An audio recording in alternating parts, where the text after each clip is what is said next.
तुवें नियमशास्त्र पाळना, तुवें त्यो रुली रेगरो पाळना, कितेंच फायदो ना. कित्याक त्यो रुली रेगरो ते नियमशास्त्र तुका केवल ते नियमशास्त्र तें बरोवन घाल्लें तें मात्र उरता.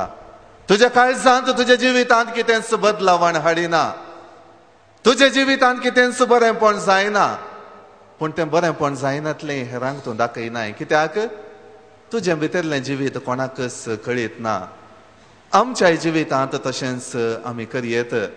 आमचें भायलें जिवीत दुसऱ्यांच जावंक पुरो, वेगळेंच जावंक पुरो, पूण आमचे भितरली साल समकण कशी आसा म्हणून देवाक शिवाय म्हज्या बगलेन बसयल्ल्या मनशाक कळीत ना. कित्याक म्हज्या जिविताच्या अखेरीच्या घडये पर्यंत हांव तें लिपोवन दवरूंक शकता. पूण मोगाच्या भावानो आनी भयणीनो, आज जेजून दिवची जागवणी आमकां खरी जावन आसा. आमच्या जिवितांत म्हज्या खऱ्या काळजान जर तर जे जेजून शिकयलां, जी बरी वाट जेजून शिकयल्या, त्या बऱ्या वाटेन समकोंक म्हाका जेजून शिकयलां, तें हांव खऱ्या काळजान म्हज्या जिवितांत बदलावण हाडचे खातीर हांव पाळिना जाल्यार हेरांक हांवें ताचे विशयांत कितेंच सांगून फायदो ना. जर तर म्हज्या जिवितांत ताचे द्वारे बदलावण जायना जाल्यार हेरांक हांवें बदलावण हाडूंक हांव कसो शकतलो. म्हज्या जिवितांत जेजू खरेपणी हजर आसा म्हूण हांव समजून घेना जाल्यार, जेजू म्हजी हर एक पातकां जाणा आसा म्हूण समजून तातूंत हांव पयस येवन हेरांक हांव एक देख जावंक आशेना जाल्यार हांवें क्रिस्ती भावार्थी जियोन फायदो कितें? कित्याकच तें उपकार ना मोगाच्या भावानो आनी भयणीनो. आनी ह्या खातीर सांव पावलो फिलिपिकारांक बरयल्ल्या त्या पत्रांत आमकां सांगता. फिलिपिकारांक बरयल्लें पत्र अध्याय 4 वळ 8 आमकां अशें सांगता. भावा भयणीनो, जे कितें सत आनी जे कितें मर्यादेचें, निर्मळ, नितीचें, मोगापात्र आनी बरें मानापात्र, तशेंच उत्तम म्हूण लेखचें आनी ओगलीक फावो जाल्लें तसल्याचेर तुमचें गमन वरा. ह्या खातीर सांव पावलो आमकां सांगता. कितें सांगता? भावा भयणीनो, जें कितें सत, जें कितें मर्यादेचें, निर्मळ, नितीचें, मोगापात्र आनी बरें मानापात्र, तशेंच उत्तम म्हूण लेखचें, हेरांक होगळीक एक पात्र जावचें तुमचें जिवन जावंक जाय. कित्याक जर तर म्हज्या जिवितांत सताक हांव जागो दिता, नितीच्या साल समकणेक हांव जागो दिता, तर खंडीत जावन देवान म्हज्या जिवितांत दिल्ल्या सर्व बऱ्या मौल्यांक हांव इडें दिता. आनी इडें दिता मात्र न्हय, म्हज्या जिवितांत ती पाळूंक हांव सदांच तयार आसता. आनी फारिसेवाच्या जिवितांत ते पाळूंक सुकोन पडुल्ले, हेरांक ते दाखोवन दितले, पूण तांच्या जिवितांत ते कुसाडाय अनुभव करनासले. आनी आज मोगाच्या भावानो आनी भयणीनो, म्हजें जिवीत हेरांक एक देख जायचें जाल्यार हांवें कितें करूंक जाय? म्हजें जिवीत हेरांक एक बरें जिवीत म्हूण समजचें जाल्यार हांवें कितें करूंक जाय? केवल भायल्यान हांव बरो मनीस, मागण्याचो मनीस, हर एक दीस सबार वरां देवा समकार हांव करशिता म्हूण जियोसो मनीस केवल हांवें भायल्यान दाखोवन दिल्यार पावना. म्हज्या जिवितांत हांवें तें पाळूंक आसा. हर एक फावटी हांवें म्हज्या जिवितांत नियाळ करून पळोवचें इतलेंच. वय हांव एक याजक जालां. देवाचें उतर आनी ताचे द्वारी येवची बरी खबर हांव परगडटां. जर तर म्हज्या जिवितांत ज्या लोकांतय हांव हें पासारता हांवूच तें पाळिना जाल्यार हांवें भायल्यान सांगून कितलोय व्हडलो प्रसंगदार जाल्यार कांयच फायदो ना. कित्याक म्हज्या याजकी जिविताक तुमी कितेंच इनाम दिनात. ह्या हेर कोणी म्हाका मेळचो ह्या संवसारांतलो व्यक्ती इनाम दिना. म्हाका बेसांव दिवचें देवान, म्हाका बरेंपण करचें देवान, म्हजी जिणी बरी करची देवान, म्हज्या जिवितांत बरें आनी फायद्याक हाडचें देवान. तर मोगाच्या भावा आनी भयणी, आज तेच बदलावणेची चिंताप जेजून आमकां दिवच्या त्या संगतीद्वारे आमी जोडया. कोरिंथकारांक बरयल्ल्या पयल्या पत्रांत अध्याय 2 वळ 9 आनी 10 आमकां अशें सांगता. दुसऱ्या वाचपाचें ती वळ जावन आसा, आमी आतां आयकुया. पवित्र पुस्तक अशें बरोवन आसा, दोळ्यांनी देखूंक ना, कानांनी आयकूंक ना, मनशाच्या काळजांत रिगोंक ना, कितें सक्कर देवान तयार करून दवरला म्हूण आपणाचो मोग करतल्या. पूण आपल्या पवित्रत्म्या उद्देशी देवान आमकां ह्यो संगती उगडाप केल्यात. कित्याक पवित्रत्मो सर्व वस्तूंची देवाच्या गुण सक्तीची लेगून सोदना करता. दोळ्यांनी देखूंक ना, कानांनी आयकूंक ना, मनशाच्या काळजांत रिगोंक ना, कितें सक्कड देवान तयार करून दवरला म्हूण आपणाचो मोग करतल्यांक. खंडीत जावन मोगाच्या भावांनो आनी भयणीनो, देवाक आमी दोळ्यान रूप पळोवंक ना, कानांनी म्हज्या लागीं येवन सांगल्ली उतरां हांवें आयकोंक ना जावंक पुरो, ह्या मनशाच्या काळजांत ते रिगोंक ना जावंक पुरो. पूण खंडीत जावन आमी आयच्या दिसा वळखून घेसय, देव सदांच आमचो मोग करता, देव सदांच आमचे सांगाता आसा, देव ताचो सांगात सदांच आमकां दिता. आनी ह्या खातीर देवान ताचो आत्मो आमच्या काळजांत घाला. आनी ह्या देवाच्या आत्म्याच्या सक्तेन म्हज्या काळजांत हांवें जाणा जावंक आसा, हांवें दोळ्यांनी देखूंक ना जाल्यार हांवें पातयेवंक आसा, हांवें म्हजें जिवीत देवाच्या वाटेन समकल्लें जिवीत जावन ताकाच म्हजें जिवीत हांवें समर्पण दिवंक आसा.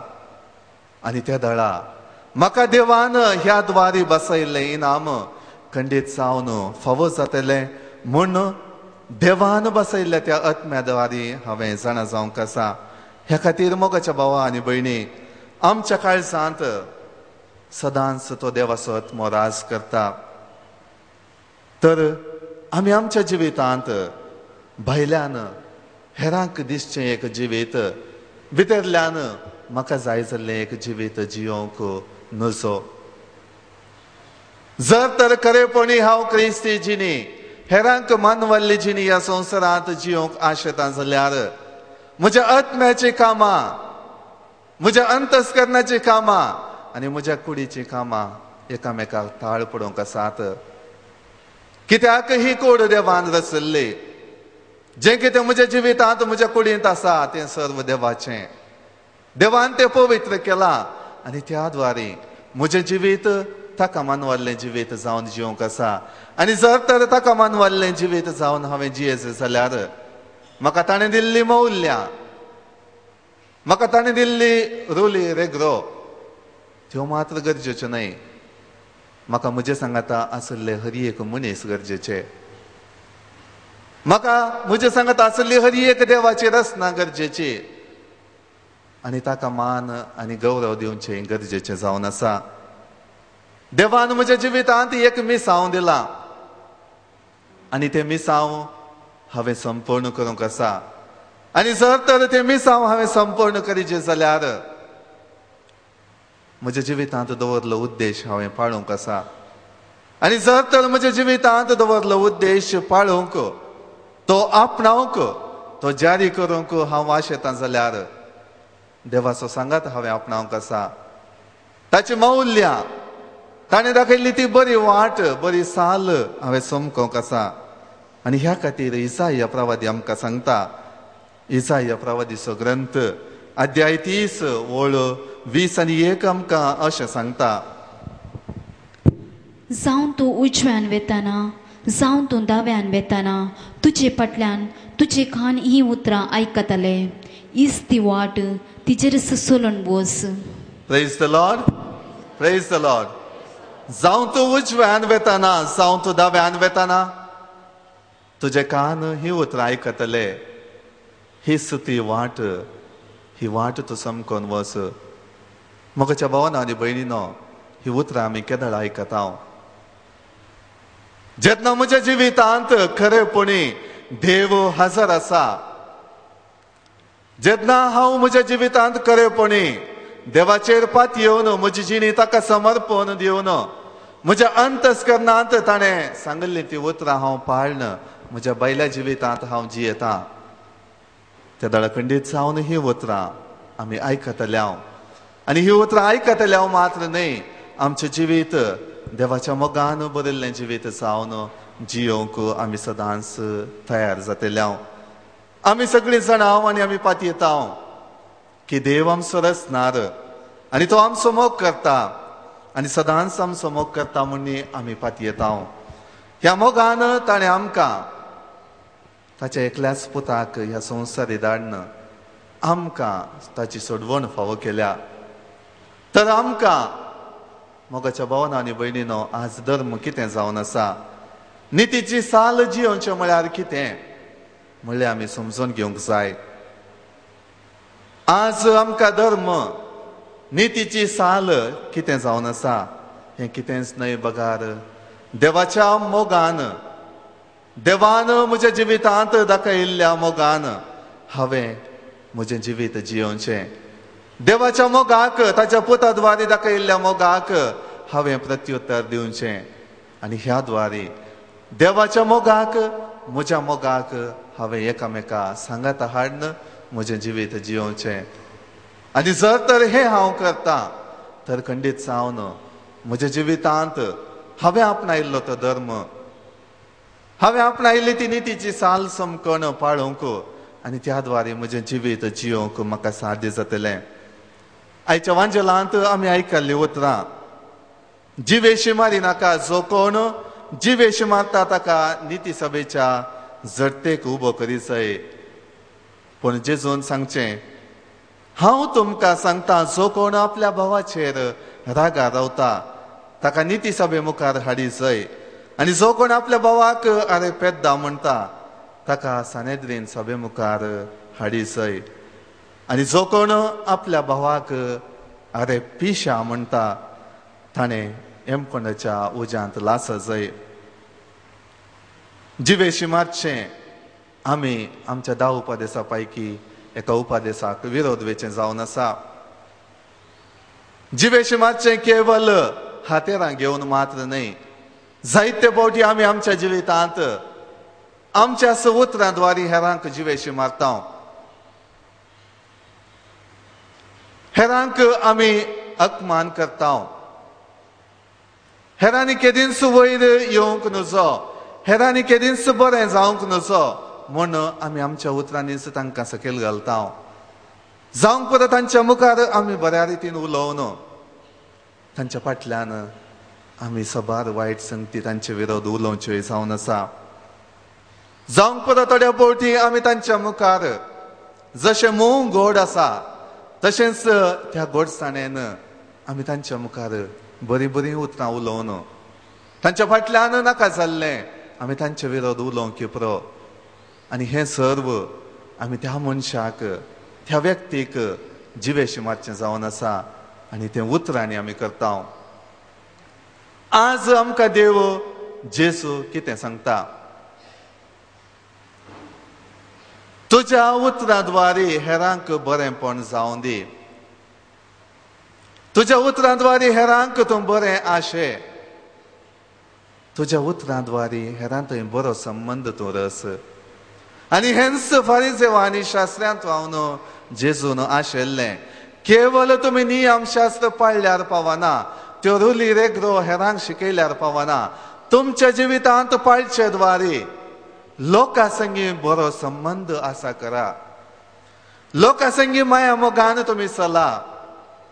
आनी हेंच आपोण जेजू आज आमकां दिता. केवल तुवें बरी मौल्यां जी तुका देवान दिल्यांत, बरी वाट दी तुका देवान दिल्या, ती पाळल्यार पावना. ती पाळचे द्वारे हेरां संगी बरो संबंद तूं दवर. हेरांक बरें तूं आशे. हेरां संगी बरेपणान तूं जिये, बऱ्या संबंदान तूं जिये. आनी माया मोगान देवाचें राज्य तुज्या जिवितांत मात्र न्हय, हेरांच्या जिवितांत येवचे परी तूं आशे म्हणून जेजून आयच्या दिसा आमकां दिवचें आपोवणें जावन आसा. माथ्या वाचोवांचेल अध्याय 15 वळ 10 आनी 11 आमकां अशें सांगता.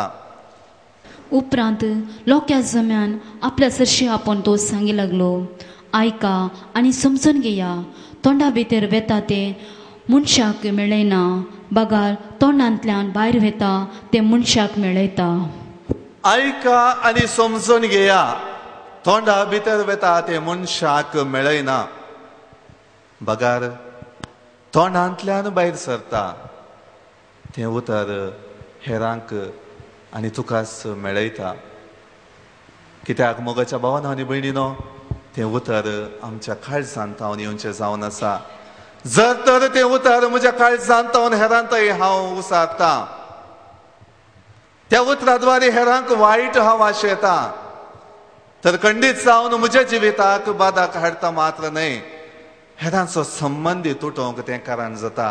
आनी ह्या खातीर जेजून आमकां सांगची ती उतरां, आयका आनी समजून घेया. जें कितें तुज्या जिवितांत तुज्या काळजांत तूं पाळटाय तेंच तुज्या तोंडांत तावन तुवें उसारचें जावन आसा. जर तर तुज्या काळजांत हेरांक बरें तूं आशेताय, हेरांचो मोग करूंक तूं आशेताय, त्या धडा खंडीत जावन तुज्या तोंडांत तावन येवची उतरांय बरेपणाची जातली. कित्याक आमी हेरांचें बरेंपण आशे जाय, कित्याक आमी हेरांचो मोग करी जाय, कित्याक आमी हेरांतय बरो संबंद दवरी जाय. उत्पत्ती ग्रंथ अध्याय 1 वळ 20 आनी 6 आमकां अशें सांगता. आनी देवान म्हणलें, आमच्या स्वरुपाचो आनी आमच्या सारक्याचो मनशाक आमी करुया. देवान म्हळें, आमच्या स्वरुपाचो आनी आमच्या सारक्याचो मनशाक आमी करुया. Praise the Lord, praise the Lord. Praise the Lord. मोगाच्या भावांनो आनी भयणीनो, देवान आमकां कशें रचलां, ताच्याच सारक्यान आनी स्वरुपान रचलां. तर आमी हांगासर बसुल्लीं ह्या हर एक मनीस कशें आमी जियेता, देवाचे सारके आनी स्वरूप आमच्या जिवितांत घेवन आमी जियेता. देवाचे सारके आनी स्वरूप रूप हेरां मनशां म्हज्या जिविताद्वारे पळयतात, तशेंच हेरांच्या तुमच्याय जिविताद्वारे हेरां पळयतात. तर म्हज्या तोंडांतल्यान उसाच्या उतराद्वारे हांव कोणाक दुरसातां, कोणाक वायट आशेतां. म्हज्या उतराद्वारे देवाकच हांव वायट आशेतां, कित्याक आनी एकल्यातय देवाचें सारकें आसा, आनी एकल्यातय देवाचें स्वरूप आसा. आनी अशेंच ह्या उतरांनी आमी देवाकच जिवेशी मारता, कित्याक देव आनी एका मनशांतय हजर आसा. तर मोगाच्या भावांनो आनी भयणीनो, आज देवाची कृपा आमी जोडूंक जाय. हेरांतय बरें आमी पळोवंक जाय, हेरांक बरें आमी आशोवंक जाय, कित्याक देवाचें सारकें ताचें थंय आसा म्हणलें वळखून घेवन हांवें जियोंक जाय. आयच्या संवसारांत आमी पळयलें जाल्यार मनशा जिविताक मोल ना जालां. मनशाचें जिवीत मनजातीच्या पास्ट जालां. पयशांचें बळ, ग्रेस्तकायेचें बळ आज मनशा जिविताक मोल नातल्या बरी करूंक शकला. कोणी मनीस केदाळाय राग हगे मसोर दवरन आनी एकल्याक ताचो जीव काडूंक सयत पाटी सरना.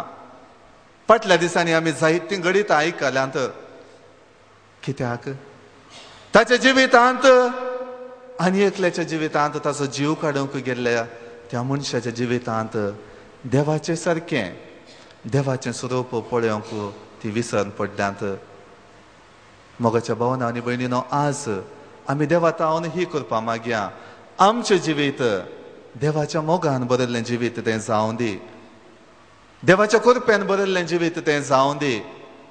जायत्या रितींनी आमी देवाची कृपा जोडूंक ह्या द्वारे सुकोन पडटा, कित्याक म्हजो संबंद हेरांतय बरो आसना. म्हजें जिवीत हेरां सांगता बऱ्या संबंदांत समकल्लें तें आसना. आनी आज आमी तें सारकें करूंक आसा. दुसरी संगत जेजून आमकां आयच्या दिसा सांगची प्रद्वारा विशांत आमी चिंतूंक पुरो केदाराय आमी प्रद्वारा धारिनाव पूण हांवें आनी एकल्या दादल्याक वा स्त्रीयेक केवल एक उपयोगाची वस्त म्हूण लेखल्यार खंडीत जावन म्हज्या काळजांत प्रद्वार आमी आदारता हेरान